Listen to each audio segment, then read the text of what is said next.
Buenas tardes a todos, queridos colegas. Lo primero, daros las gracias por invitarme a daros este webinar en vuestra octava conferencia internacional online y especialmente al doctor Guamán, al que conozco desde hace muchísimo tiempo, desde que fue fellow nuestro aquí en España. Me habéis encargado que os hable de cómo mejorar de manera efectiva la implantación embrionaria en la práctica clínica. Y lo voy a hacer, pero voy a tratar de que sea muy amena, dándoos pinceladas del pasado y del futuro, y luego siendo muy práctico en lo que, en mi opinión, es lo que hoy en día realmente nos puede mejorar las posibilidades de implantación. Entonces, antes que nada quisiera mostraros mi conflicto de interés. Yo he creado mi fundación donde nos dedicamos a producir ciencia que puede ser accionable y trasladable a la clínica práctica y en eso estamos. En los últimos 2 años hemos creado ya 3 pequeñas startups que se dedican específicamente a determinadas cuestiones, desde el diagnóstico precoz de la preeclampsia, un nuevo sistema de transferencia embrionaria, etcétera. Y también pues soy científico, soy External Scientific Advisor de alguna farma y obviamente de mi propia fundación. Entonces, dicho esto, quisiera empezar recordándoos nuestro pasado. Y nuestro pasado es que estamos aquí gracias a que hubo unos pioneros que tuvieron una visión y lucharon para que la infertilidad no fuera nunca más algo de lo que no se hablaba. Si no habéis visto esta película que se llama Joy, os invito a que lo hagáis. Y os voy a poner unos segundos para que simplemente iniciar. Dr. Edwards, Jean Purdy, I'm here at the lab manager's post. Katie, I'm double A, even obstetrician chat. This will be an excellent party. This team which you've not yet explained to me. Oh, we're going to help ladies. I've shocked you. Babies in test tubes. You truly believe you can do that? We're making the impossible possible. We are. You'll see. You're aware we will unite the world against us. What you're doing is disgusting. I'm helping people, Mum. Doesn't make it right. Is it in the interest of science? Yes. Infertility is a scientific problem. It only affects a very small number. Small number. Women presume we can have children. There is a biological and social expectation. Nothing can make that absence pass. I'm very sorry. But we have the possibility of making it better. There have been women here before you. I just want a baby. And there will be women here after you. But without you, none of this works. Wait. Why? It's that first, that's all. First of many.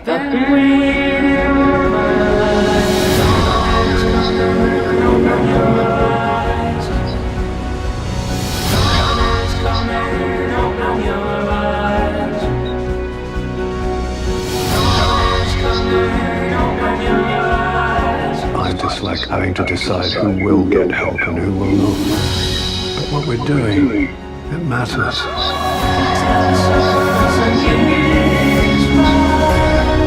Got a message for you, sir. Pregnancy test positive. I just want to say congratulations. Oh, she's not pregnant. We've made someone else pregnant. And it's bloody brilliant.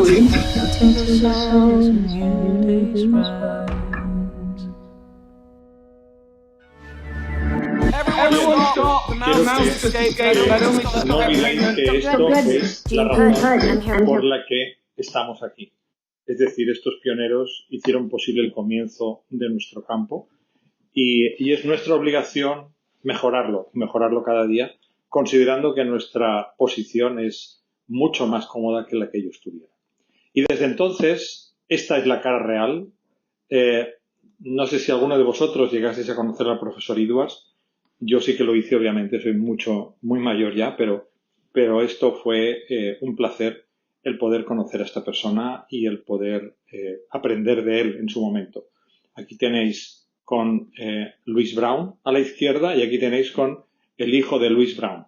Y fue el Premio Nobel de Medicina en 2010. No ha habido otro Premio Nobel en ginecología y habrá muchos años en que no lo haya. Por lo tanto, vamos a aprovechar que esta gran persona inició el campo para poder seguir aquí. Y hoy por hoy ya sabéis que hay más de 12 millones de niños nacidos, que hay más de 3 millones de ciclos en todo el mundo, que allá el porcentaje de los nacidos vivos por reproducción asistida ya se miden en porcentajes. Por ejemplo, en España casi el 9% de los niños que nacen cada día son por fecundación in vitro. Y esto es algo que está siendo cada vez más claro y cada vez es una situación en la que todos vivimos y conocemos. No obstante, nuestro problema es que seguimos sin ser lo efectivos que debiéramos. Y desde lo que hizo el profesor Edwards hasta la actualidad, todavía no hemos mejorado mucho. Si vemos los datos globales, realmente la posibilidad de niño en casa es de un 35 a un 40% por ciclo iniciado. Y aún seguimos teniendo todavía los problemas porque aquí la cuestión no está en niño en casa, sino en niño sano en casa. Todavía tenemos que hay un 1% de niños nacidos con alteraciones genéticas y más del 20% de las hospitalizaciones pediátricas se deben a todo esto, igual que el 20% de la mortalidad infantil. Si lo vemos en conjunto, realmente aquí tenéis las cifras del SART, estamos hablando de lo que os estoy diciendo. Live birth son este porcentaje y fijaros que conforme la edad materna aumenta, pues el porcentaje es menor. Creo que esto lo sabemos. ¿Qué es lo que está ocurriendo? ¿Hacia dónde estamos yendo en la actualidad? Pues estamos yendo hacia tratar de personalizar este proceso. Y este proceso lo personalizamos con la unión, con la utilización de las nuevas tecnologías que hoy tenemos, que hacen que mejore nuestro campo. Y me refiero a la microfluídica, a la automatización, la robótica, la inteligencia artificial, el live imaging. Y todo esto es fundamental para la personalización. Porque al final hacia lo que vamos es a tener un embrión genética y cromosómicamente normal que acabe en un niño sano en casa. Esto es nuestro objetivo y esto es el futuro. Y os voy a caminar por lo que se está planeando para el futuro, pero lo que hoy es realidad. Y os voy a incidir en ambas dos cosas para vuestro conocimiento. En primer lugar, aquí estamos hablando de dos partes claramente definidas. Uno es el embrión, y el embrión requiere una atención especial, siempre lo ha tenido, y requiere una atención en el laboratorio. Y hoy por hoy, sí, esta pieza que escribí hace ya 3 años, en que reunía a los mejores expertos del mundo en el laboratorio de andrología y de fecundación in vitro, al final el consenso era claro. Realmente la era de las adaptaciones hechas a mano se ha acabado. Los procesos de incubaciones son estáticos en contraste con la dinámica biología, que esto hay que cambiarlo, y hay un aumento del trabajo en el laboratorio. Y esto en Estados Unidos es un problema en el que ya pues no hay bastantes embriólogos y los laboratorios se vuelven monstruos que valen millones de dólares y que realmente es difícil. Se está cambiando el concepto a lo que se llama el lab in a box, es decir, que todo se puede hacer en un recinto cerrado, pequeño, con un proceso reglado de automatización que esté dirigido por microfluídica y microrobótica y, por supuesto, aplicar la inteligencia artificial. Esto es hacia dónde vamos. Y la automatización hoy en día es posible, se está produciendo en todas las partes del proceso del laboratorio de fecundación in vitro. Y esto no son solo trabajos, ya hay compañías creadas en que, por ejemplo, esta es capaz de obtener, desde el líquido folicular, poder obtener los ovocitos. Y además obtiene más cúmulus oophorus, más ovocitos que el ojo humano. Os pongo, por ejemplo, esto es para vuestro conocimiento, aquí es donde se coloca el líquido folicular y con un sistema de microfluídica, como vais a ver, se empieza a depurar todo el líquido folicular líquido folicular que va a pasar por diferentes gradientes en este sistema de microfluídica, gradientes donde se va a ir quedando el debris en primer lugar. A continuación se van a ir seleccionando posteriormente el Cumulus Oocyte Complex, veis aparecen algunos aquí, y aquí tenéis el aparato funcionando, y conforme va pasando este líquido que se ha colocado, y me estoy refiriendo al líquido folicular después de que los primeros experimentos fueron después de que los embriólogos hubieran acabado. Y con este sistema se pueden encontrar en el 50% de casos ovocitos donde ya los íbamos a tirar. Y esto es lógico porque el ojo humano no lo puede ver todo. Fijaros de qué forma se van fijando los Cumulus Oocyte Complex, se van fijando, de nuevo va pasando, y al final cuando están se decumulan, se pasa por otra sección microfluídica donde se va a producir, se van a pelar estos ovocitos para quitarles las células de la granulosa, y al final de todo vamos a tener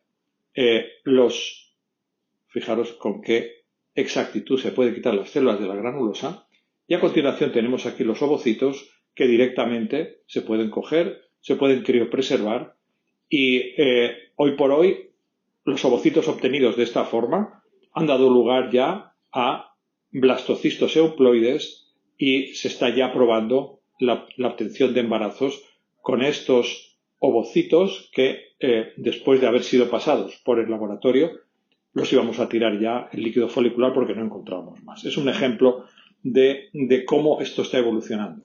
Igual que el ICSI automático, que ya es un hecho hoy por hoy, esto se puede hacer de forma automática, e incluso se puede hacer de forma remota. Hay compañías como Conceivable que ya lo ha implementado.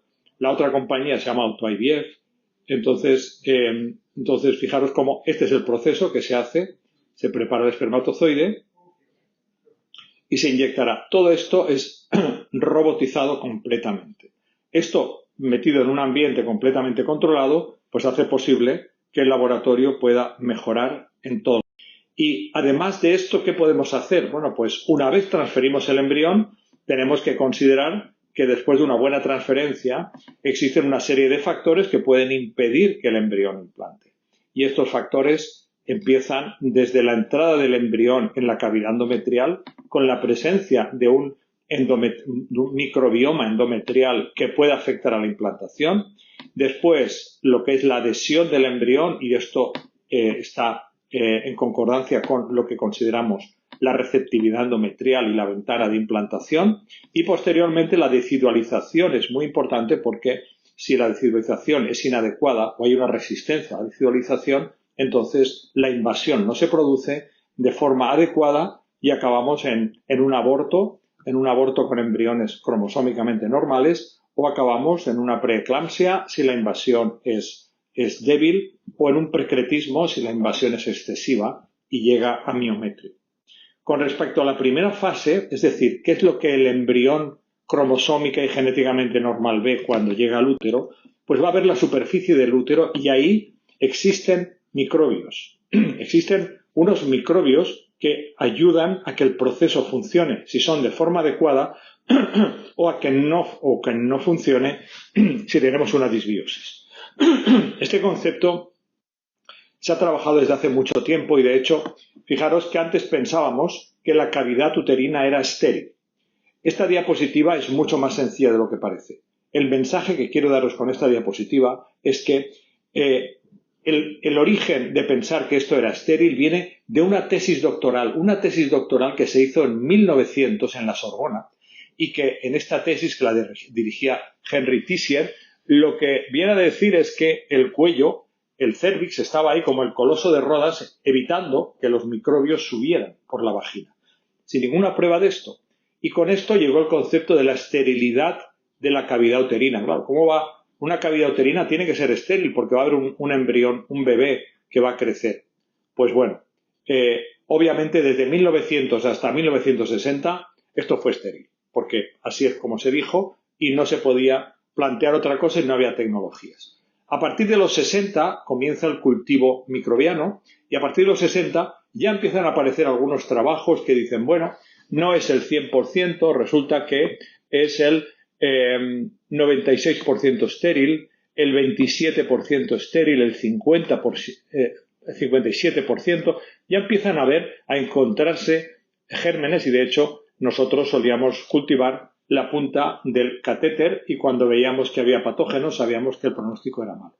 Pero el campo explota a partir del año 2010, donde se añade la secuenciación masiva, el estudio del 16S, ribosomal RNA, para poder hacer lo que sería un carnet de identidad de los microbios existentes, sin tener que cultivarlos, sin tener que aislarlos. Tan solo es tomar la muestra e identificarlos. Y desde aquí nosotros ya comenzamos a entender que hay un microbioma, que es un microbioma funcional y que su disbiosis es importante. Y su aplicación clínica puede mejorar las tasas de implantación, como vais a ver. Entonces, como os digo, antes de la era de la secuenciación masiva, esto era lo que hacíamos. Tratábamos de aislar patógenos bacterianos de la punta del catéter tras la transferencia y veíamos que cuando se producía, pues realmente, ahí tenéis las referencias, había un aumento de los abortos y una disminución de la implantación. Este es el primer trabajo en el que mostramos cómo existía una evidencia de que había un microbioma endometrial y tenía un efecto en la implantación. Fue un trabajo piloto con 30 y tantas pacientes y aquí lo que vimos es que cuando considerábamos aquellas que tenían, después de haber hecho la transferencia y tener los resultados, aquellas con un Lactobacillus dominant microbioma, es decir, que los lactobacillus, aquí en azul, eran más de un 90%, veíamos que había unos resultados excelentes. 70% de embarazo, niño en casa casi 60%, miscarriage 16%, mientras que si considerábamos aquellas pacientes con non-lactobacillus dominant microbiome, que son estos otros colores, es decir, que lactobacillus era menos del 90%, los resultados caían en picado, con una tasa de embarazo del 33%, unos abortos del 60% y un niño en casa del 10%. Esto era un estudio piloto, muy pocas pacientes, pero resultados muy llamativos. Esto nos ayudó a continuar a realizar un estudio mucho mayor que ahora os lo voy a mostrar. Entre tanto, esto ocurre en el 2016. En el 2017 ya aparece el primer mapa del microbioma en el tracto reproductivo inferior, donde realmente se ve que el microbiota es un continuo que va desde la vagina, útero, trompas y peritoneo. Y este continuo, bueno, no puedo echar atrás, pero y es un continuo en el que vemos distinta población.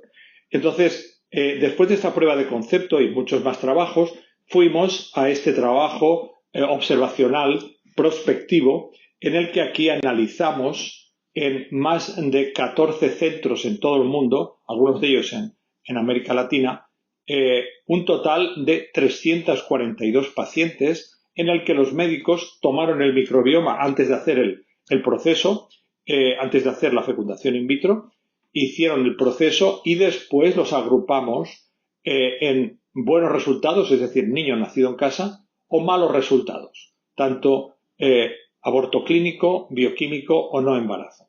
Y lo que vimos aquí fue que al estudiar esto pudimos confirmar la existencia de una asociación del microbioma endometrial con el reproductive outcome. Y vimos que cuando había niño en casa, el porcentaje de lactobacillus, que son los buenos, aumentaba. Mientras que cuando los resultados eran malos, específicamente cuando había un bioquímico, aparecía Enterococcus. Cuando había un aborto clínico, Haemophilus klebsiella.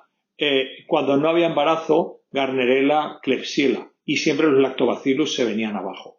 Esto lo publicamos en Microbiome en 2022 y esto fue el marcar definitivamente en ese trabajo multicéntrico, prospectivo, observacional, esta asociación.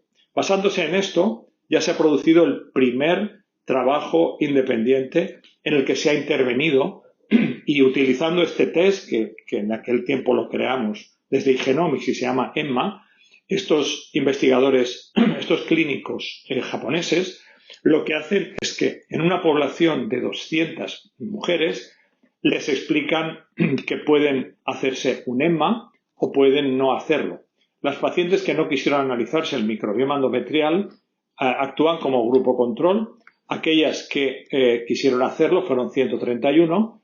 En estas se les hizo el EMMA y en 67 de ellas fue normal.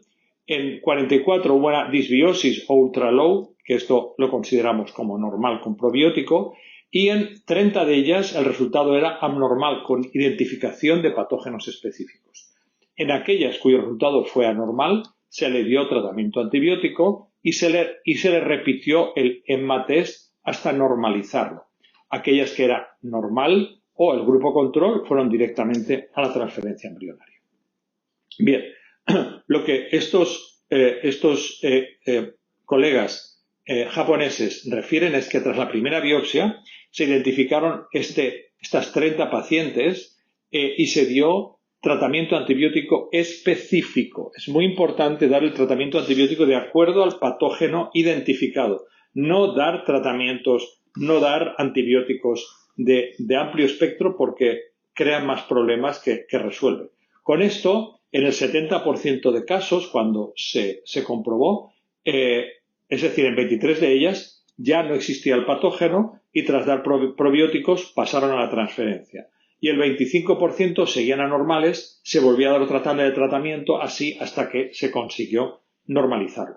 Pues bien, con este esquema, en este estudio, lo que demuestran es que este es el control en el que no se hicieron este test EMMA, no se hicieron esta comprobación del microbioma. Estos fueron los resultados, mientras que aquellas pacientes que sí que se hicieron el test del microbioma y además se trataron específicamente, aumentó tanto la tasa de embarazo clínico como la tasa de live birth clarísimamente, tanto en el primer transferencia de embriones congelados como la transferencia acumulativa. Esto es el grupo control y aquí tenéis el grupo de intervención analizando el microbioma, tratándolo de forma personalizada. Por lo tanto, esto se puede hacer a nivel práctico. Podemos analizar el microbioma endometrial de las pacientes que vamos a hacer la transferencia y si requiere tratamiento podemos hacer que el microbioma se normalice para mejorar los resultados.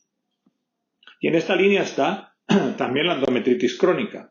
La endometritis crónica que seguramente allí la estaréis diagnosticando por histeroscopia o tal vez estéis diagnosticándola por el método clásico de la inmunohistoquímica con las células, los plasmocitos o incluso el cultivo. Bueno, pues hoy por hoy se puede hacer también tomando líquido endometrial y analizándolo mediante una simple PCR o metagenómica, es decir, diagnóstico molecular, microbiología molecular. En este trabajo que publicamos en 2018, lo que vimos es que en 65 casos que nos remitió Ettore Ciccinelli, que tenían la confirmación por los 3 métodos, es decir, histología, inmunohistoquímica, histeroscopia y cultivo, aquellos que tenían o todos ellos diagnosticado, tan solo hubo una concordancia entre los 3 métodos de menos de un 20%. Es decir, en otras palabras, la concordancia de los métodos clásicos es absolutamente, es menos de un 18%. Mientras que cuando aplicamos la biología molecular a estas muestras, el 80% de ellas sí que pudimos diagnosticarlas y pudimos saber cuál era el germen que causaba esta endometritis crónica que estaba ahí. Por lo tanto, el punto que os traigo con esto es que podemos, la disbiosis es un nuevo ángulo para comprender viejas patologías que lo estamos utilizando ya en el fallo de implantación. El trabajo que os he traído de los japoneses es pacientes con fallo de implantación de origen endometrial y que obviamente también se puede exportar, ahora mismo es en fallo de implantación, pero se puede realizar en otras etiologías, incluyendo ahora la exploración sobre la endometriosis. Por lo tanto, esto es algo que tenéis que considerar.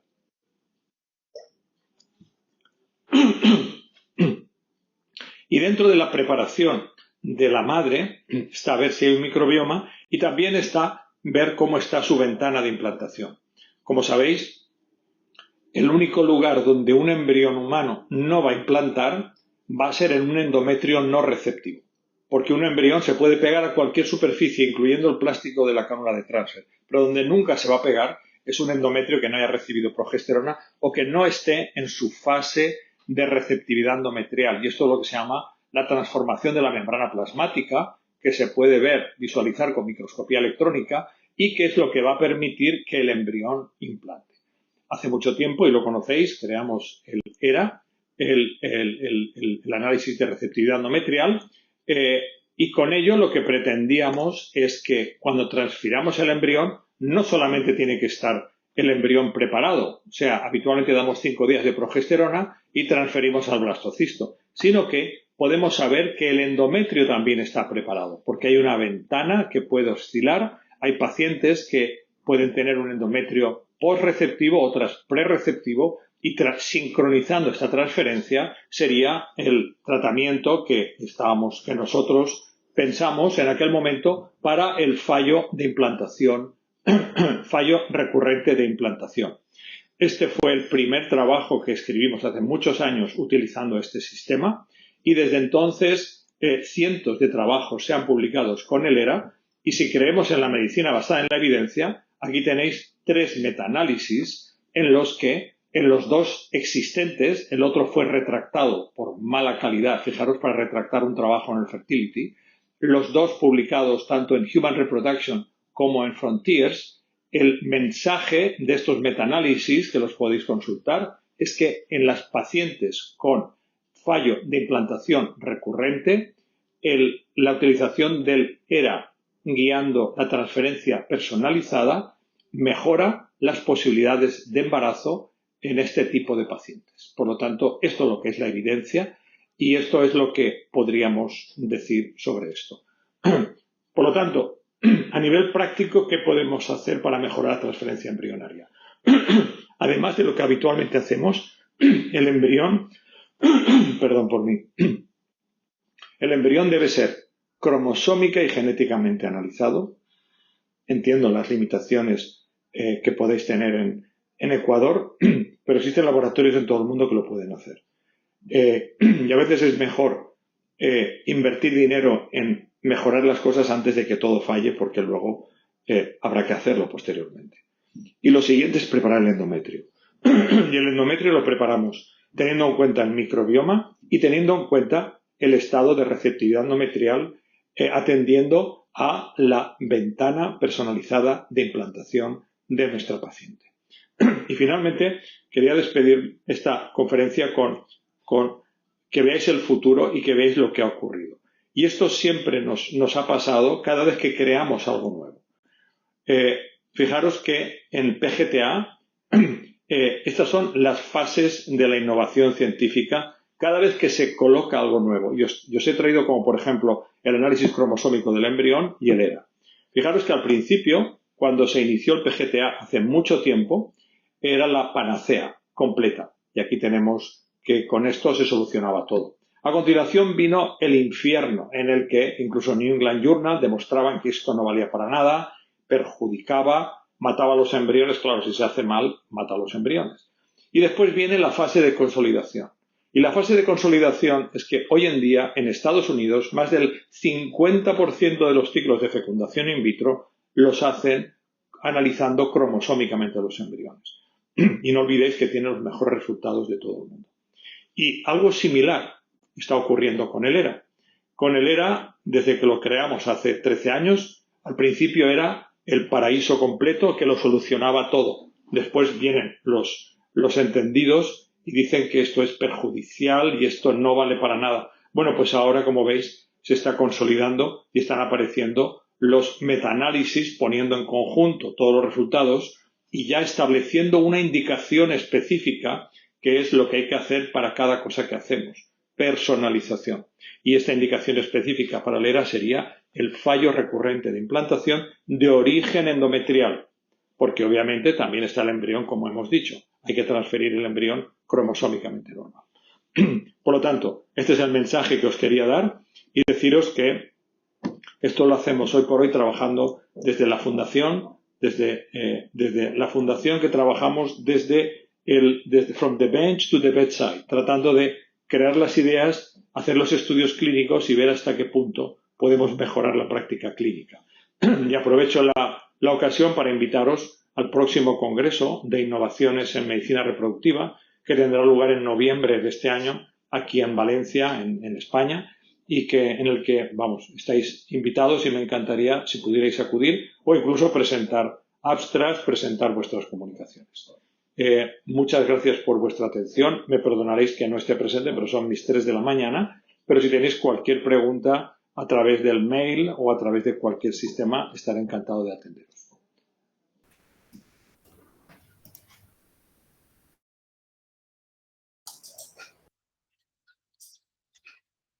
Muy bien.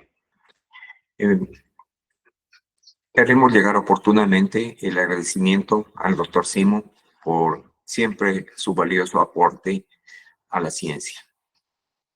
El doctor Simon es un gran profesional.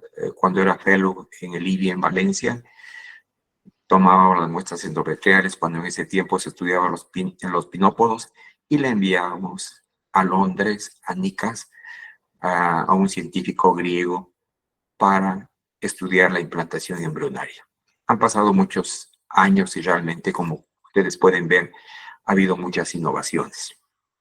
Bien, en este punto vamos a tener la oportunidad de escuchar las opiniones del doctor Álvarez. Yo voy a hacer unas preguntas iniciales, mientras las personas que asisten nos pasan sus preguntas a través del chat para que puedan los dos panelistas, tanto el doctor Álvarez como el doctor Arias, responder a ellas. El doctor Álvarez es un prestigioso profesional que tiene en el área de la embriología, de la genética, una extraordinaria experiencia. En su centro, por ejemplo, ellos destinan 4 óvulos donados a una paciente, cuando normalmente en los centros se destinan 7 u 8 óvulos. Él tiene una tasa de fecundación del 90%, con llegada a blastocisto del 55%. O sea que él, de los 4 óvulos que asigna en ovulación, tiene unos 2 blastocistos. Eso es espectacular. Entonces ya eso nos da una idea de la experticia que tiene nuestro amigo. Quisiera hacerle la primera pregunta al doctor Álvarez. Pese a los exámenes de oncología y genética embrionaria, el estudio de la microbiótica y la transformación del endometrio por la progesterona, ¿le parece que el endometrio selecciona al mejor embrión antes de que éste empiece a evolucionar, y no como ocurre en otras especies, como en los ratones, que nacen muchas crías y sobrevive el más fuerte, realizándose una selección natural luego del nacimiento? Esta situación nos lleva a explicar que la tasa de nacido vivo, con todo lo investigado y descubierto, no supere el 40%, teniéndose en cuenta que cada año se realizan más tratamientos de alta complejidad y cada vez con mayor y mejor tecnología. ¿Cómo está, doctor Guamán? Muchísimas gracias por la gentil invitación. La verdad, muy complacido de poder estar aquí compartiendo con ustedes este encuentro científico junto al doctor Simón. La verdad que es un placer siempre poder escuchar sus charlas con ese alto nivel académico y de innovación que siempre nos trae. Muy feliz de poder estar aquí compartiendo con todos los asistentes, y sin duda que su pregunta es bastante interesante porque si lo vemos desde el punto de vista evolutivo, como usted habló de especies, sin duda que el ser humano, a lo largo de su proceso evolutivo, en general los primates, han tenido mecanismos de selección sumamente más sofisticados generándose un proceso de selección bastante más diferente en relación a los roedores, por ejemplo, ¿no? Entonces, los procesos que tienen que ver con especies más cautivas, que tienen que ver con especies más protegidas, a cambios ambientales, alimenticios, sin duda que han tenido la situación más vulnerable en relación a la selección embrionaria en vistas de la implantación. El endometrio, sin duda que es un tejido que tiene una función sumamente importante en este proceso. Es muy importante pensar que cuando uno analiza ese gran trabajo presentado en Human Reproduction en el 2023 por Danilo Simadomo, donde él pregunta y se pregunta por qué si nosotros transferimos un embrión euploide, este embrión no implanta, ¿no? Donde prácticamente hemos intentado seleccionar una de las características más importantes del embrión en relación a su genética, como bien dijo el doctor Simón, pero muchas veces eso, a pesar de que esto es así, nos enfrentamos a una falla de implantación o un aborto recurrente, o directamente estos embriones no evolucionan, ¿no? Entonces, sin duda que el endometrio ahí cumple un rol fundamental. Y cuando uno analiza el paper de Danilo e intenta interpretar los resultados desde el punto de vista clínico, se da cuenta que existen características propias de la paciente que van a tener una asociación con esa falla de implantación asociada al endometrio, ¿no?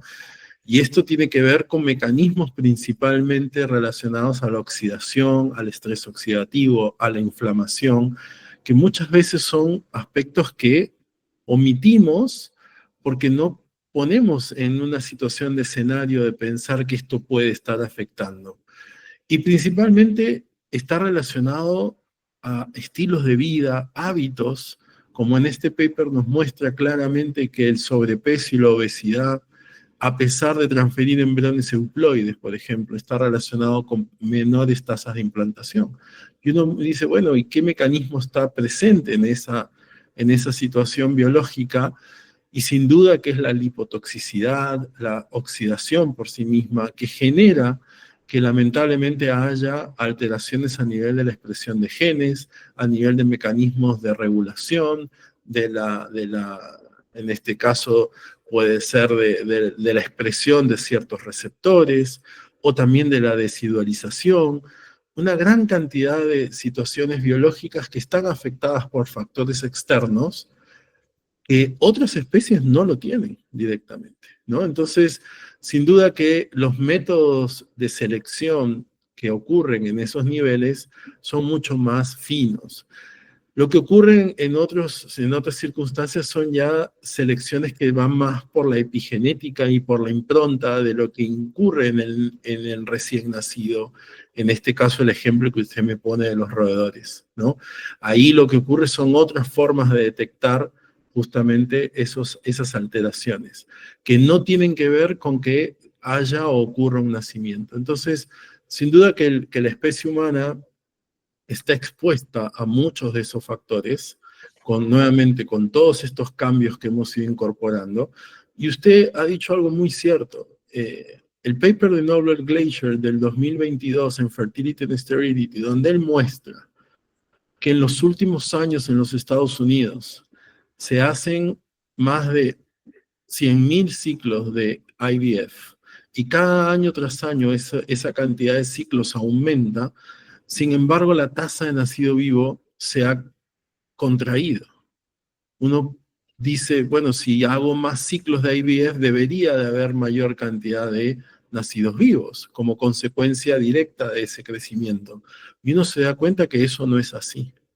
La tasa de nacido vivo en diferentes regiones del mundo se ha ido contrayendo o estancando o amesetando.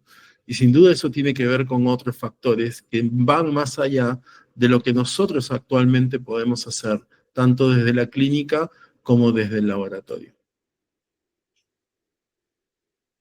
Muchas gracias. El doctor Álvarez nos indica un aspecto muy importante. que no podemos descuidar una evaluación adecuada de la paciente, porque tenemos problemas metabólicos, tenemos problemas endócrinos en la paciente, tenemos situaciones inmunológicas, tenemos naturalmente problemas de trombofilia, e igualmente puede estar afectado el endometrio, puede ser una endometritis crónica. En este punto quisiera pedirle al doctor José Arias, que él es un ginecólogo y fertólogo con una gran experticia en el área de histeroscopia y que diariamente realiza todo tipo de intervenciones que son necesarias en la histeroscopia en pacientes infértiles. Por ser motivo frecuente, naturalmente, de fallo de implantación embrionaria, le hago a usted, doctor Arias, la siguiente pregunta. ¿Cuál es la imagen histeroscopia endometrial que usted espera encontrar en pacientes con aborto a repetición, óbito fetal o fallo de implantación en tratamientos de reproducción asistida con sospecha de endometritis crónica? Bueno, muy bien. Igualmente me uno a los expositores, agradeciendo esta invitación a pues, discernir acerca de los problemas que se presentan para obtener una adecuada implantación embrionaria. En este punto, en cuanto a lo que es el diagnóstico vía endoscópica de la cavidad uterina, pues pudiéramos hablar dos cosas, ¿no? Una, nos vamos a lo que es el diagnóstico para ver qué causa el tema de que no haya una buena implantación. Ya desde hace unos 2 años, la Sociedad Europea y la Internacional de Endoscopia han mostrado algunos elementos anatómicos, como es el útero dismórfico, en donde se ve muy alterado el tema de implantación y que con frecuencia hay abortos de manera temprana, que anteriormente pues, se asociaban más a procesos de tipo infeccioso. Recuerdo quizás unos 10 años atrás se hablaba del TORS y se iba mucho por esa línea, inclusive la parte genética, pero bueno, los avances en histeroscopia nos han ido ayudando a resolver un poco este problema. Ya hay algunas cirugías planteadas por el doctor Heimovic, por ejemplo, en cuanto a resolver este tipo de problema de útero dismórfico, con una estadística importante en cuanto a la mejora de implantación. Por otra parte, si ya lo que yo voy a buscar es probablemente las consecuencias de estas pacientes que han sido atendidas no en unidades de fertilidad, sino en médico ginecólogo general, donde todavía se están planteando la realización de grados uterinos, instrumentales, y no la aspiración de los restos embrionarios, sí con frecuencia vemos sinequias, vemos algunas lesiones inclusive de cesáreas, donde observamos a nivel de cemento unas concavidades donde se mantiene un líquido que es, digamos, desde el punto de vista infeccioso, negativo para la buena implantación. Entonces, tanto en los procedimientos de culminación de estos embarazos pequeños o el tipo de cirugía que estamos haciendo, observamos a través de este estudio endoscópico que es excelente y que en algunas unidades se ha planteado como un protocolo obligatorio, como parte de los exámenes que se deben hacer a cualquier paciente con problemas de fertilidad, no solamente para fallos de implantación. Nos ha permitido ver las consecuencias de estas cirugías que a veces hacemos y nos ha permitido también ver la parte anatómica. Y algo que también el doctor Simón ya planteaba, pues es el tema de la observación clínica de las características ya como tal del endometrio. Y es ese aspecto de micropapilas perladas que clínicamente nos están avisando que esta paciente tiene un proceso infeccioso, un proceso bacteriano que nos está dañando la microbiota, que por diferentes métodos, uno de los que hemos utilizado es la determinación, teniendo una buena correlación con nuestros patólogos, les hemos pedido, cuando tenemos la sospecha clínica, que nos investigue la presencia de plasmocitos, que es digamos, un estudio indirecto, pero que es prácticamente directo en cuanto a decir que hay un proceso inflamatorio crónico y por ende, aunque no tengamos los estudios moleculares, la histoquímica ya nos está hablando de que no deberíamos transferir a esa paciente o que deberíamos mejorar tanto a la paciente y a su pareja, porque si no, no vamos a tener éxito en cuanto a la implantación. Entonces, sí hay una serie de elementos que nos van a ayudar de una manera importante y que probablemente en algún momento, como les decía, se va a constituir un elemento obligatorio en los protocolos de estudio de estas pacientes con problemas de implantación. Muchas gracias. Para no quedarnos con la idea un poquito no concordante, quisiera que nos complemente el doctor Arias lo siguiente. El tratamiento de la endometritis crónica se realiza de acuerdo a la bacteria encontrada. ¿Qué opinión tiene el doctor Arias del uso concomitante de probióticos, metabióticos, corticoides e instilación de antibiótico cuando tenemos un diagnóstico de endometritis crónica? Esto lo digo sobre todo porque en nuestro país últimamente tenemos un boom que encontramos una gran cantidad de compuestos que tienen probióticos. Y se ha estudiado mucho el contenido bacteriano tanto a nivel vaginal como a nivel endometrial. Incluso dice que hay alguna similitud o que el contenido el contenido bacteriano endometrial se parece mucho al vaginal. E incluso esto ha ido mucho más allá. Actualmente existen empresas con grandes capitales que están investigando hacer un trasplante. Realizan la toma del fluido vaginal de pacientes que no están infectadas mediante una copa. Luego se procesa esta secreción natural y luego mediante un catéter se trasplanta a la paciente que tiene varios episodios de vaginitis y que no se ve al tratamiento. Están tratando de buscar el mecanismo o el estudiar ciertos gérmenes, ciertas bacterias, ciertos lactobacilos que tengan unas características muy particulares y que puedan utilizarse de manera general. Ahí sí está la investigación. Naturalmente, esto se presentó en el último congreso de R en Holanda y justamente este trabajo de investigación me llamó la atención por las características tan particulares que tiene. Vuelvo retomando, le preguntaría al doctor Arias, ¿qué opinión tiene usted del uso concomitante de probióticos, metabióticos, corticoides e instilación de antibióticos en pacientes con endometritis crónica? Sí, bueno, se nos plantea como, digamos, como un conflicto de interés cuando hablamos de uso de antibióticos y es que decimos, bueno, obviamente por los diferentes métodos que tenemos, llegamos a la conclusión que sí, que hay una endometritis crónica y tenemos que tratar a la paciente, no podemos transferir en ese ciclo, pero viene la disyuntiva, como pasa en muchas enfermedades infecciosas, estoy dándole un antibiótico que me va a eliminar las bacterias patógenas, pero también me va a eliminar lo que es la flora normal del endometrio. Entonces, hay varias tendencias ahora. Algunos usan en simultáneo el antibiótico y usan el probiótico. Eso inclusive se ha visto que ha disminuido desde el punto de vista general, ya no yendo al tema de fertilidad, que hay una menor incidencia de micosis que se veían en pacientes que tratábamos las bacterias, pero obviamente estábamos alterando lo que era la microbiota bacteriana y aumentaba pues la producción de hongos y habían esos efectos secundarios.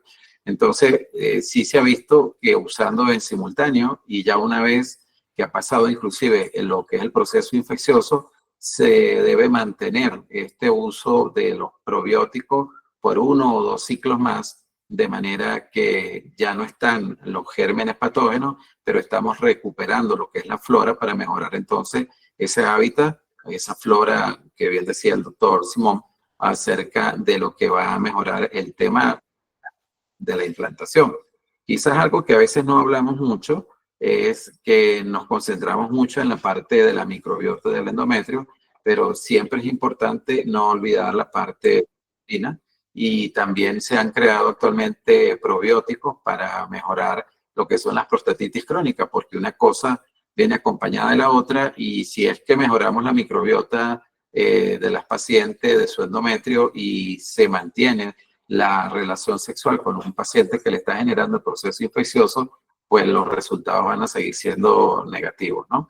Entonces, creo que esto va a ir tomando más fuerza. Se empezó con uso de probióticos tópicos, ya ahorita estamos usando cepas por vía oral, y se ha visto que inclusive de esta manera los resultados son más positivos. Muchas gracias.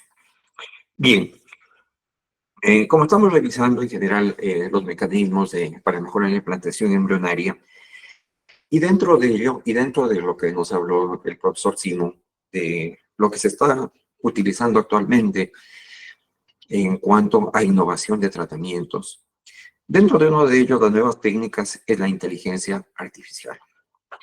En ello tiene una gran experiencia el doctor Álvarez, y yo quisiera preguntarle, ¿qué resultados ha obtenido usted del uso, la evaluación que hace el embriólogo respecto a la evolución, a la calidad de óvulos de embriones, y con la ayuda de la inteligencia artificial? Muchas gracias, doctor, por la pregunta. Sin duda, en la conferencia del doctor Simón se pudo ver muy sucintamente, pero muy importantemente, la importancia de todos estos advenimientos. Y él, como bien dijo, la inteligencia artificial será y es una de esas puntos importantes en esta intención de mejora. En mi experiencia, yo tengo la oportunidad de haber y de estar trabajando con inteligencia artificial, tanto en ovocitos como en embriones, ¿sí? Y primero que nada, lo que siento es que muchas veces cuando empezamos a trabajar con esto hace ya 2 años, o un poquito más, era ese gran temor de no saber dónde estábamos entrando, ¿no? Ese gran temor de decir, bueno, ¿esto qué significa? ¿Realmente qué trascendencia científica tiene? Y como usando las palabras del doctor Simón, ¿qué plausibilidad científica tiene este tipo de tecnología? Sin duda, pienso que esa es una cuestión que muchos nos hicimos, pero los que decidimos incorporar esta tecnología, sin duda que hoy en día podemos decir, por lo menos en mi experiencia, lo siguiente, que en mi condición de embriólogo, en ningún momento me he sentido como desplazado, me he sentido como en competencia, me he sentido en desventaja frente a estas tecnologías, ¿sí?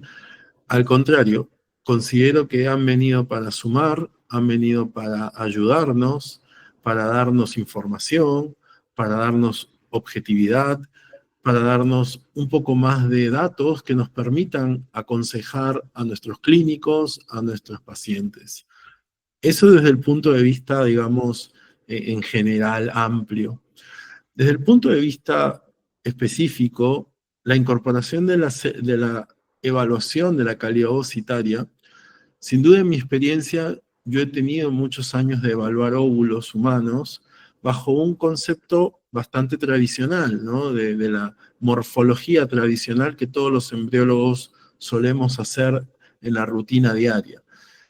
Sin embargo, la posibilidad de poder extrapolar estas características a un correlato clínico, objetivo, sin duda que le ha dado una situación diferencial a ese manejo del conocimiento de la calidad ovocitaria.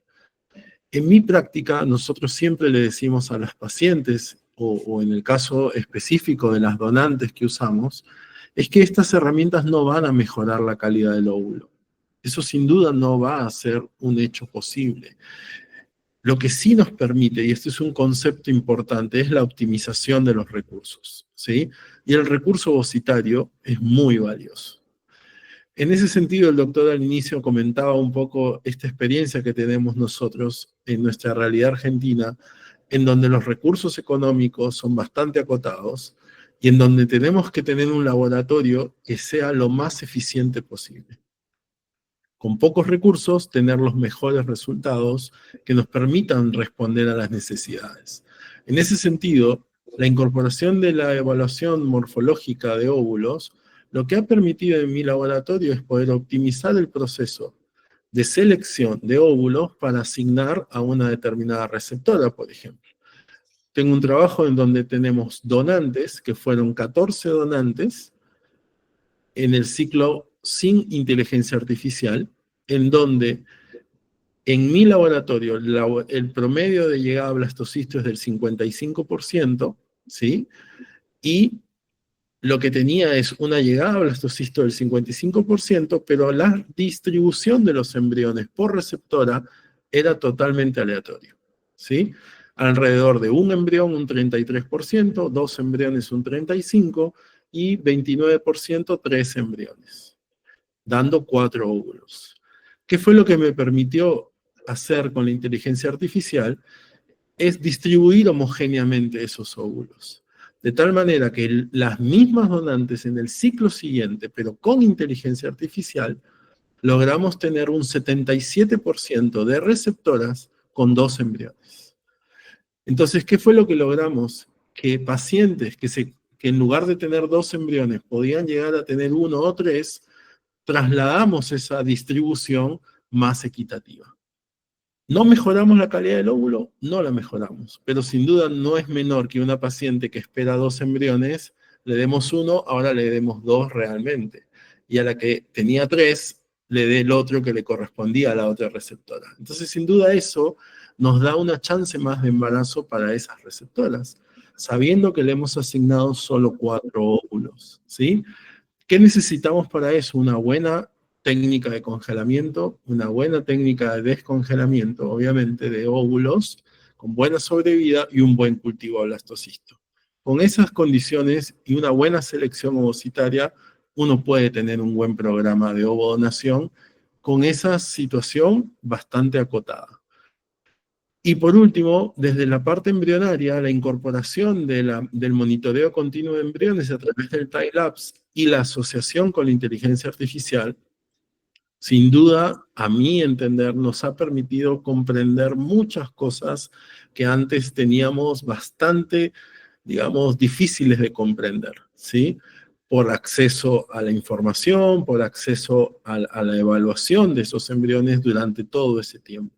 Pero no hay nada que hacer que poder analizarlo con esa mirada, con esa objetividad, nos permite, sinceramente, tener una visión mucho más clara del proceso, nos permite, nos orienta a elegir mejores embriones, nos permite, hoy en día, hay muchas tecnologías llevadas a inducir o tratar de asociar con embriones que tengan mayor potencial de implantación, pero al mismo tiempo que tengan mayor chance de ser euploides, y una gran cantidad de situaciones que hoy en día podemos tener en cuenta con la inteligencia artificial. Pero como bien les digo siempre que les hablo de este tema, es muy importante que los laboratorios puedan tener la chance de que se incorporan esta tecnología, hagan una experiencia del uso de esta tecnología y no piensen que como a Cristian le fue bien, seguramente a mí también me va a ir igual. Tenemos que pensar que cada laboratorio tiene un contexto y que a cada uno de nosotros nos va diferente. Entonces tenemos que tener nuestra utilidad clara. En mi laboratorio, la inteligencia artificial de selección de embriones, comparado contra embriólogos experimentados de mi laboratorio, nos da un 8 a 10% más de predicción que nosotros mismos. Eso es un dato propio. Si ustedes me preguntan, ¿qué te da la inteligencia artificial a ti, Cristian, en tu laboratorio? Me da un 8 o un 10% más de tasa de predicción que lo que yo elijo. Eso es mejor, eso es peor, no es bueno, es mucho, es poco, eso dependerá de cada uno. Pero en principio, yo puedo decir que eso es lo que me da en mi laboratorio, en mis condiciones. Y si eso es suficiente para incorporarlo, bienvenido sea, ¿sí? Ahora, si para algunos no es costo-beneficio, perfecto, también es entendible, ¿sí?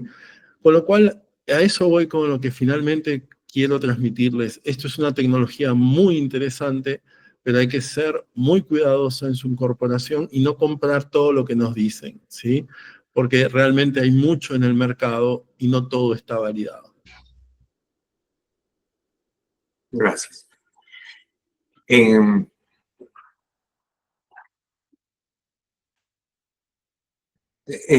la película que el doctor Simon nos pasó al inicio, en definitiva lo que nos transmitía es la importancia que tiene el biólogo, la bióloga, el embriólogo, la embrióloga, la enfermera y el ginecólogo para realizar estos tratamientos. Pensamos que a pesar de que exista la inteligencia artificial, se van a desarrollar cada vez nuevos aspectos. Actualmente ya se está trabajando para hacer un PGTA, pero ya no con biopsia, sino solamente a través de luz, para poder estudiar directamente al blastocisto en su misma cajita, en su misma incubadora.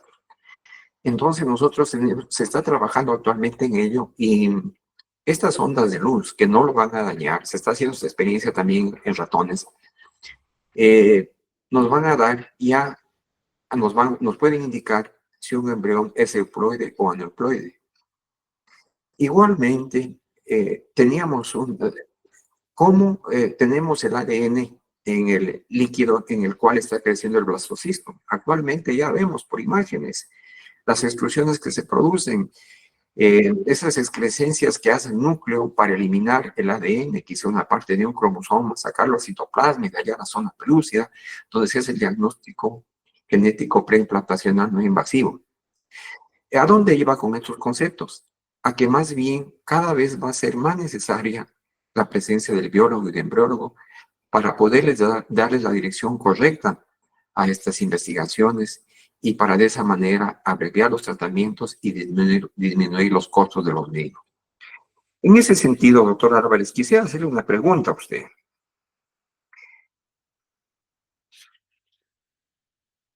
¿Tenemos algún momento, algún marcador para el control de la implantación embrionaria? ¿Y cuáles son las perspectivas en ese sentido?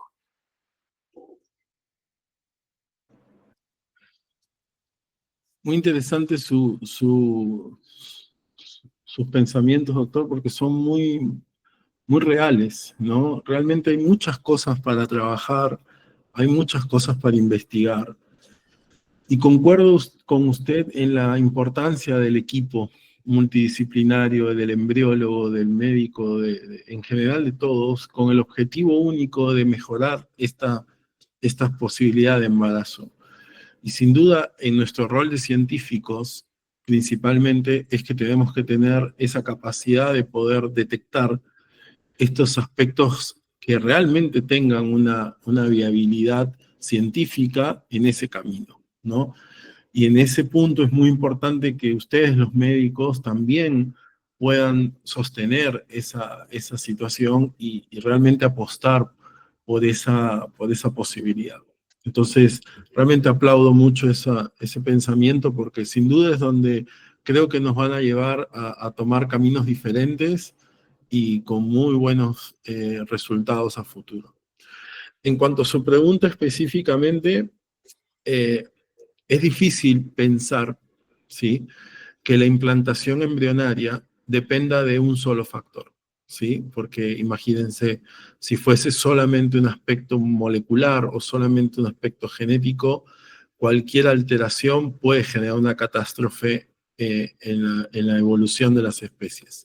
Así como la fecundación no depende de una sola proteína o de un solo receptor, son procesos que normalmente conllevan a la situación de múltiples factores porque tienen que haber mecanismos de compensación, ¿sí? En ese sentido, entonces, hablar de un marcador, sin duda, para mí, hoy en día, el marcador más importante desde el punto de vista de la implantación sigue siendo el aspecto genético y cromosómico. No me cabe duda de que eso es una de las cuestiones más relevantes en relación a la característica propia de un potencial embrión que implante. Y vuelvo a citar el paper de Danilo, porque en ese paper lo que él muestra es justamente si yo ya tengo un embrión euploide como característica básica y analizo una serie de características tanto del laboratorio como de la paciente, etcétera, en ese paper uno puede ver algunas otras características de los embriones que sumado a la euploidía me da peores resultados. En ese paper, por ejemplo, él muestra que los embriones de día 6 euploides tienen peores resultados que los de día 5. Él muestra algunas características del macizo celular interno, del trofectodermo. Es cuestiones realmente que nosotros siempre tomamos en cuenta, pero nunca estamos siempre, o difícilmente estamos siempre parados frente al euploide ante todo, ¿no? Entonces, en ese artículo, la premisa es el embrión cromosómicamente normal. Y frente a eso, evaluemos todo lo demás. Porque si uno se pone a pensar que en una chica de 30 años o de 25 años, la tasa de aneuploidía ronda el 35, el 40%, uno puede pensar que la aneuploidía es consistentemente un hallazgo que podemos encontrar en nuestros embriones, incluso en donantes. Entonces, es una de las variables embrionarias más importantes que tenemos que considerar. Lo que está muy bien dicho, y como usted bien ha indicado, doctor, ahora tenemos la posibilidad más amplia de poder evaluar esa situación. Antes era la biopsia la única posibilidad. Ahora hay otros mecanismos menos invasivos que nos permitan tener esa situación. Ahora pongámonos a pensar, ¿por qué seguimos yendo hacia el mismo objetivo? Estamos buscando siempre el mismo objetivo, buscar el embrión cromosómicamente normal. No importa la vía, invasivo, no invasivo, metagolómico, de la forma que queramos, por time-lapse, por inteligencia artificial, estamos siempre apuntando a lo mismo, que el embrión sea cromosómicamente normal, ¿no? Y como bien dijo el doctor, ¿no? En los Estados Unidos, más de la mitad de los ciclos de IVF se hacen con transferencias de embrión euploide. Y uno puede ver las tasas de embarazo que tienen en esas latitudes, sin duda, que a nosotros lamentablemente nos afecta desde lo económico. Pero sacando ese contexto económico de nuestra realidad, siento que si nosotros pudiésemos transferir siempre un embrión euploide, sin duda que estaríamos sacando un gran factor que está asociado a la no implantación de los embriones. Gracias. Tenemos una pregunta en el chat. La doctora Annie Méndez nos pregunta: ¿de qué manera afecta la microbiota vaginal en la fertilización in vitro? ¿En qué manera afecta? Pues, bien, bueno, ya sí lo hemos estado comentando. Las bacterias que están en el área vaginal no se quedan allí, pues ellas migran, pueden ir a endometrio, pueden ir a trompa y van a producir toda una catástrofe porque no es solo el tema de implantación. Hemos visto pacientes muy jóvenes con enfermedad inflamatoria pélvica que han perdido sus 2 trompas muy jóvenes, se han quedado sin la posibilidad de poder tener un embarazo, digamos, espontáneo, porque no tienen las trompas, se las han retirado por embarazos ectópicos, o sencillamente se ha obstruido por esta infección que viene desde el área vaginal. Entonces, ese concepto de sobre todo el tema de tratar alguna infección bacteriana solo con la aplicación de algunos óvulos, está dejando muy, muy atrás el tema de esa proliferación hacia cavidad, hacia trompas y la posibilidad de una infertilidad definitiva por un compromiso a nivel de la parte tubárica.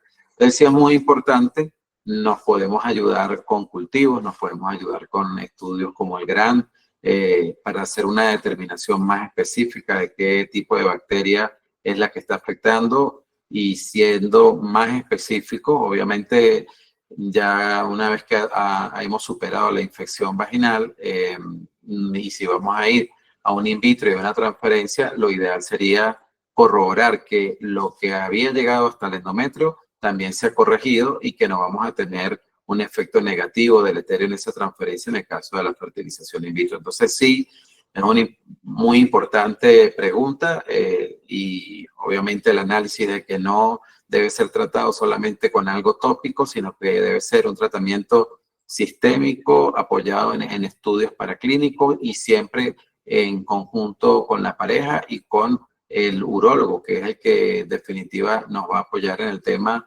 de lo que probablemente inició ese proceso infeccioso a nivel vaginal. Doctor Álvarez, ¿desea acotar algo? No, simplemente lo que dice el doctor es muy importante y desde el punto de vista biológico, sin duda lo dijo el doctor Simón, esa cavidad vaginal supuestamente tenía esa barrera tan física como es el cuello, y el paper de Inmaculada realmente nos pone de manifiesto que esa continuidad, como bien dice él, existe, ¿sí? Con lo cual no debemos de menospreciar, ¿no?, esos aspectos vaginales complejos que tienen las pacientes, porque sin duda está comunicándose permanentemente ese proceso, digamos, infeccioso, en el caso pudiese ocurrir, ¿no? Entonces, creo que como clínicos me parece importante que estén atentos a todos esos detalles, porque sin duda tienen una consecuencia y a veces es cuestión de detectarlo y poder avanzar en el tratamiento de estos patógenos, ¿no?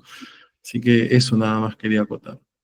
Sí, un aspecto también quisiera aquí tratar. Bueno, nosotros sabemos que la cavidad endometrial, para que esté más receptiva para un embarazo, tiene que tener el Lactobacillus crispatus en un mayor porcentaje, se habla de un 80-90%. Maneras de poder estudiar qué bacterias están, ¿no es cierto? Tenemos el test ENMAC, si vamos a la parte de genes. Pero también a veces, si no tenemos acceso a ellos por los costos económicos, podemos realizar un examen de PCR. Actualmente tenemos kits en los cuales podemos hacer un cepillado no cervical, un cepillado endometrial. Existen cánulas a nivel endometrial que se puede pasar y uno se retira la cánula y sale la cubierta. Y la cubierta protege la primera parte de la cánula y de esa manera se tiene una certeza de que realmente la muestra que se toma es de endometrio. Entonces tenemos algunas herramientas que actualmente nos van a ayudar a que esta flora vaginal que puede estar trastocada, esa disbiosis, también nos puede transmitir esa disbiosis al endometrio y podemos diagnosticar si existe en el endometrio. Totalmente. Tenemos una pregunta también para el doctor Arias que dice, ¿con qué antibióticos tratan el caso de ese diagnóstico de endometritis crónica, histeroscópica y con plasmocitos en endometrio? Claro, bueno, aquí me apoyo un poco en el comentario del doctor Cristian en cuanto a la realidad de cada país donde estemos, ¿no? Lo ideal es lo que estaba diciendo el doctor Simón, hacer el estudio EMA, determinar qué tipo de microbiota tenemos y en función de eso, pues sabemos que hay antibióticos para gram positivos, para anaerobios, para gram positivos.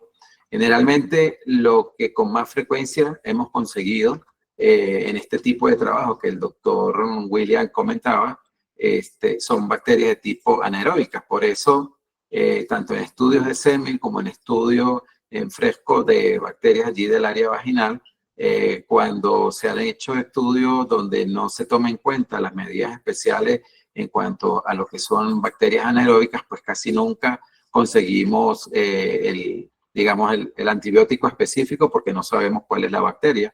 Y tampoco tenemos los recursos, digamos, países como el nuestro, pues no todo el mundo tiene la posibilidad de hacerse un ESMA y ser desde el punto de vista objetivo y de una manera más objetiva al tratamiento.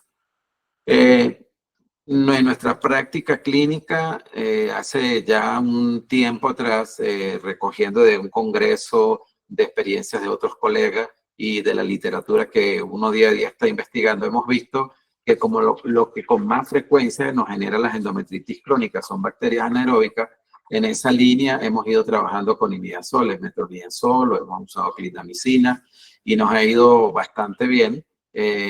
Porque también tenemos, digamos, no solamente la parte paraclínica, sino lo clínico. La paciente con endometritis crónica si bien es cierto, no va a tener fiebre, probablemente no tiene secreciones de mal olor, sí uno de los puntos, aparte del tema de la falla de implantación, de los abortos o de los partos prematuros, un elemento que vemos con bastante frecuencia es que la paciente va a mejorar lo que es el volumen y la duración de su ciclo menstrual.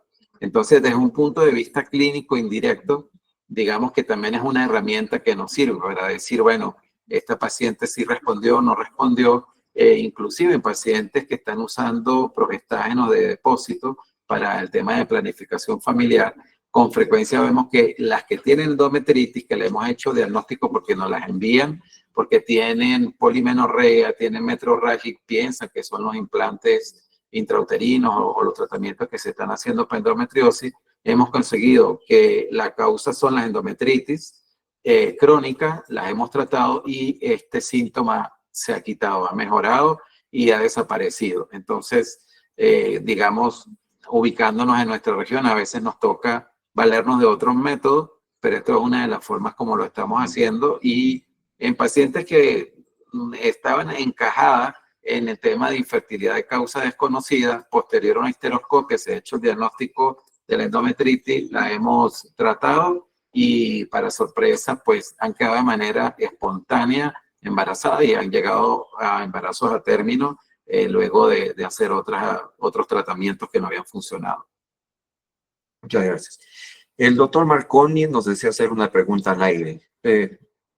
Por favor. Ahí está. Hola, buenas noches. Hola, hola. Un gustazo estar con ustedes. Cristian, no me gustaría dejar pasar algo que para mí es la luz de esta charla de hoy a la noche, ¿no es cierto? Que es la importancia del embrión. La importancia del embrión. Creo que vos has pegado en el blanco. No voy a descartar la importancia del endometrio. No, todos sabemos su fechado, patatín, patatán, todo, la microbiota, la macrobiota, todo lo que ustedes quieran. Pero cuando el embrión se quiere implantar, se implanta en el peritoneo. Cuando el embrión se quiere implantar, se implanta en la trompa. Cuando el embrión se quiere implantar, se implanta en la córnea de un conejo. Cuando el embrión se quiere implantar, se implanta en el epiplón. Entonces, yo creo, como clínico, creo que me parece una falta de respeto de un embriólogo del tamaño tuyo, Cristian, pero el embrión es al que tenemos que apuntarle mucho al endometrio, obviamente. Y estoy de acuerdo con la endometritis, quizás estemos en desacuerdo cómo tratarla, qué tratar, la macrobiota, pero el embrión es el que está. E inclusive, me animaría a decir, hasta el embrión euploide, que no sé cuán normal es un euploide para un embrión que termine en un chico normal. Perdonen el atrevimiento, pero quería compartir esto con ustedes. Gracias, maestro. Gracias, maestro.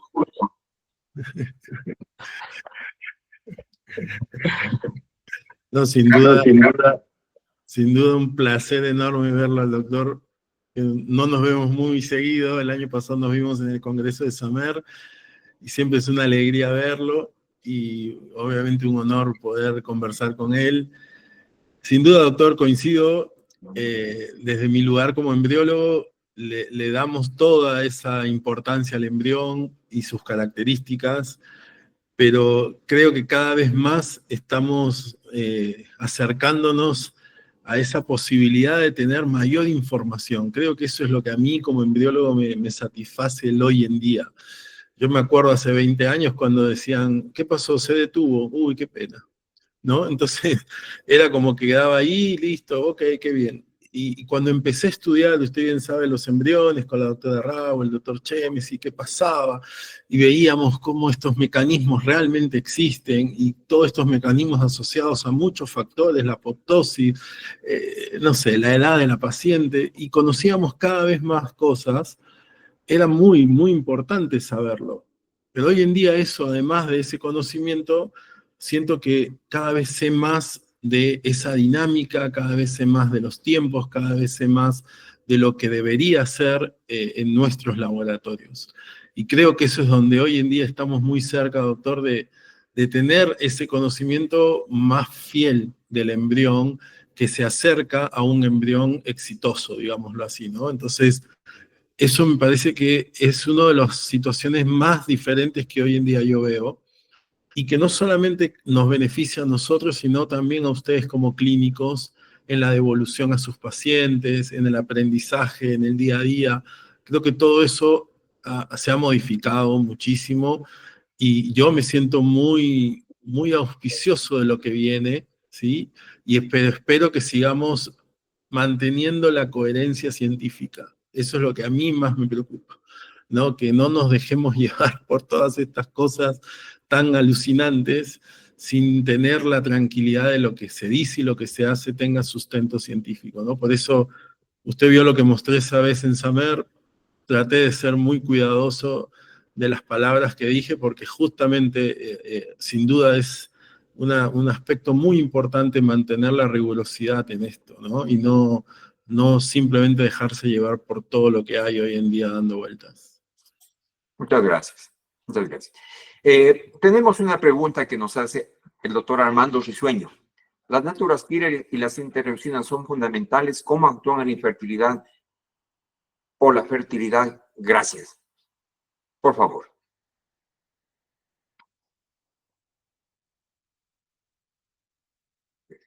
Se está silenciado, Cristian.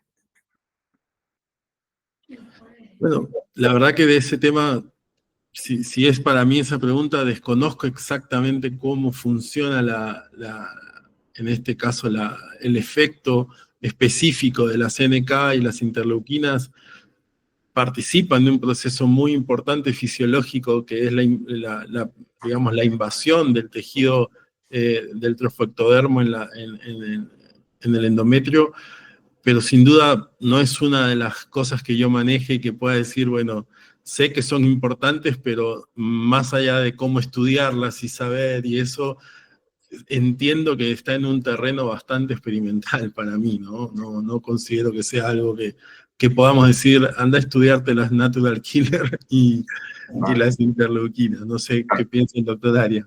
Sí, me voy a atrever. Sí, tienes razón. Actualmente el doctor Risueño está muy, muy centrado, y gracias por la pregunta, que es muy apropiada. Se ha estudiado en pacientes con aborto a repetición, con fallo de implantación, para estudiar el HL, ¿sí? Los antígenos de histocompatibilidad con las células natural killer. El embrión, en sus moléculas, en sus células, trae los HLC1, C2. Y entonces se ha visto que cuando trae los HLC2 del padre y de la madre, ¿sí? En cambio, las células natural killer nos ofrecen los KIR, que son las moléculas que se encuentran, ¿sí?, en estas células del estroma del endometrio. Entonces, estas células están en el estroma del endometrio, pueden ser estas moléculas AA, AB o BB. Y se ha visto, cuando este fenómeno de histocompatibilidad es C2, y mientras tanto que las KIR de las células natural killer, se ha visto que cuando existe estos C2 con las AA, realmente los resultados de embarazo y de implantación son malos. Si tenemos C1, C2 o C2, y de acá tenemos AB o BB en las células natural killer, son mejores los resultados para implantación embrionaria y para embarazo. Esto tiene mucha importancia, porque también en las donantes, porque la donante puede actuar a pesar de no tratarse del endometrio, a pesar de no tratarse de un óvulo de la receptora, el endometrio de la receptora nos va a ofrecer también estas células natural killer. Y si nosotros tenemos que la donante, ¿sí?, y el óvulo y el espermatozoide nos exponen C2, y la receptora es natural killer AA, igualmente va a haber dificultad para implantación embrionaria y para embarazo, a pesar de ser con óvulo donado. Por eso esta pregunta es tan pertinente, porque en los casos de fallo de implantación también se está obligado a realizar en última instancia esa prueba. Naturalmente no se les va a hacer a todas, tiene que ser con la indicación adecuada y en la paciente adecuada. Pero es muy pertinente esta pregunta y se está trabajando en ese sentido y tratamientos con hidroxicloroquina, con tractolimus, en tratamientos de inmunología para lograr un embarazo, sobre todo en pacientes de fallos repetidos de implantación y en pacientes con aborto a repetición, a más de lo que sabemos se hace la batería de exámenes que se hace en este tipo de pacientes. Muy interesante, la verdad que sí. A mí lo que me genera un poco de una duda más que nada para consultarle a ustedes es cuál es la incidencia de esto, ¿no? O sea, es realmente en un grupo de pacientes con falla reiterada de implantación, ¿cuál es la incidencia reportada de esta alteración? Porque si realmente entra en un escenario de un número de pacientes importante, creería que debería estar en un algoritmo de estudio de falla e implantación de una manera más importante. No digo que no lo sea. En mi experiencia, en lo que he visto, no lo tengo como dentro del algoritmo convencional de estudio de paciente con falla reiterada, ¿no? O de abortadora recurrente. En el caso del aborto es un poquito más difícil, ¿no? Porque, bueno, encontrar la causa de aborto siempre ha sido una cuestión compleja, aunque partimos siempre de esta cuestión de que en el caso del aborto, la mayoría de causas de aborto, sacando otros aspectos ya propios de la paciente, es un aspecto genético, ¿no? Entonces, en ese escenario es importante poder conocer estas cosas. En mi experiencia, como les digo, no tengo mucho acceso a este tipo de estudios, pero sin duda me parece interesante, ¿no? Así que, buenísimo. Gracias. Aquí hay un aspecto importante, y esto para complementar la pregunta del doctor Risueño. Es muy fácil realizar el estudio. Se lo hace en saliva, tanto a las dos personas, tanto, digámoslo, a la pareja, ¿no? Entonces, realmente el estudio es muy fácil. Y pienso que se viene incorporando a la batería de exámenes que se realizan, que se van por ejemplo, a los pacientes de aborto de repetición. Es la última etapa, porque hay un asunto que sí es claro, sobre todo en el aborto de repetición. Se hace el estudio del cariotipo, el estudio de trombofilia, la histeroscopia, y todo normal. Incluso se hace un estudio porque se detuvo el embarazo a las 8 semanas, se hace un estudio en sangre, el NIPOC, y realmente tenemos si existe una alteración cromosómica. Sabemos incluso el sexo, pero no tenemos un diagnóstico. Entonces, para este tipo de pacientes está indicado esta prueba de tamizaje. Sí, es interesante, doctor. Con esto finalizo, porque en realidad ustedes lo deben de haber visto ese trabajo donde la pregunta es si la falla de implantación existe, ¿no? O está presupuestada en un porcentaje tal vez más exagerado del real, ¿no? Y en ese trabajo presentado el año pasado, si mal no recuerdo, donde hacen transferencias seriadas de embriones euploides acumulativamente, logran ver que finalmente esas pacientes transfiriendo embriones euploides de manera serial y hasta 2, 3 transferencias consecutivas, logran disminuir la tasa de implantación de manera importante, ¿no? Si mal no recuerdo, casi un 97% de tasa acumulada, ¿no? Entonces, en ese 3% hay muchas cosas para estudiar, y me imagino que una de esas será este aspecto de las natural killer y otros aspectos hematológicos, etcétera, que están ahí. Pero bueno, yo creo que hoy en día, como le dije al principio, no podemos cerrarnos a nada, ¿sí? Tenemos que estar abiertos a poder pensar que todos estos mecanismos están presentes y poder acceder. Ahora, si es una forma tan simple como usted dice a través de la saliva, sin duda que eso hace que sea mucho más accesible. Sí es. Muchas gracias. Realmente ha sido muy aleccionadora las intervenciones de los colegas y nos han dejado una gran lección. Agradecemos la intervención del doctor Marconi, siempre tan oportuno. y con esa sabiduría que a él le caracteriza. Aquí hemos tenido la oportunidad de tenerlo varias veces en Ecuador y de disfrutar de sus conocimientos. En este punto no me queda nada más que agradecer a todos los asistentes. Nosotros vamos a... va a estar colocado, si desean el certificado, el enlace se encuentra en el chat. Con mucho gusto nosotros se los enviamos en todas las conferencias que hacemos.